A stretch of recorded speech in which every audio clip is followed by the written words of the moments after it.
And then what also has to happen from an economic standpoint is that when we have that great athlete that's going to generate $100 million for some organization, we have to know how to sit down at the negotiating table and make sure we get our piece. At the last All Black National Convention, a brother came in, Saladin Muhammad. I think that's his Muslim name. He's in the Nation of Islam. His I knew him as Stacey Elliott. Stacey Elliott, Saladin Muhammad, was the father of a man named Ezekiel Elliott. Ezekiel Elliott was I think he was I think the number 4 draft pick the year he got drafted by the Dallas Cowboys. I think he got the biggest contract of any running back in the history of the Cowboys.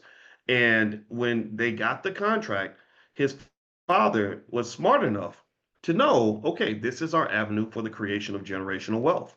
So first thing they did was they took a big chunk of the signing bonus. He talks about all this at the convention. He broke all this down. They put it all in a trust. They put a bunch of the money into a trust. They started a business, and their goal was to say, how do we take this temporary opportunity to build wealth? Remember, wealth is an opportunity. Income is an opportunity to build wealth. The word poor stands for what? What does poor stand for? Put it in the chat. Poor stands for passing over opportunities repeatedly. That means every time income comes along and income says, hey, wealth is at the door, wealth is ringing your doorbell, you're going to open the door. A lot of us aren't trained to open the door. So income shows up and you're like, oh my God, here's some income. I love you, income. But you don't understand, no, that income's supposed to be, you're supposed to nurture it and caress it and put it in the oven and bake it and turn it into some wealth because wealth is going to last you for a long time. Income is going to disappear. It's going to run right through you. And then you got to go back to work to get more income, right? So income is not wealth. Income is not wealth. We think that having a high income is the same as having wealth. No, income is not wealth. Income is not wealth. Income is not wealth. Income is pre-wealth.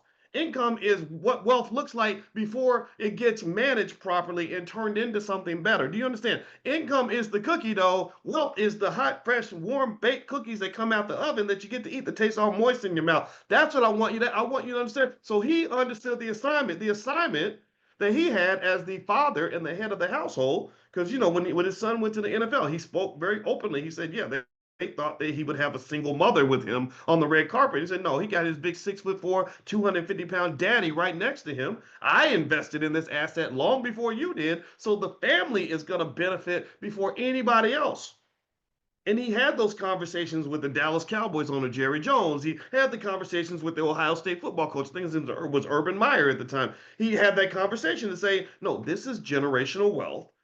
This is the one of the big opportunities we're creating. And we're going to make sure that this thing lasts so that the great grandkids get the benefit of what is happening right now in the year 2014.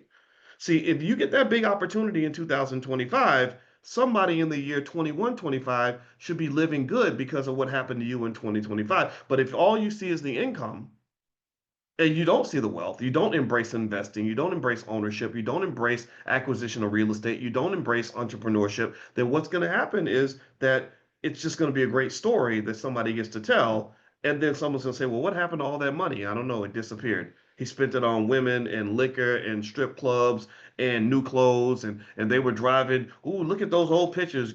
Great granddaddy, they was driving Mercedes and wearing Gucci and going to see Jake the jeweler and wearing $10,000, $20,000 watches. But I'm working at Arby's. I'm working at Arby's trying to get through school. Why are you working at Arby's? You should have $1 million in your trust fund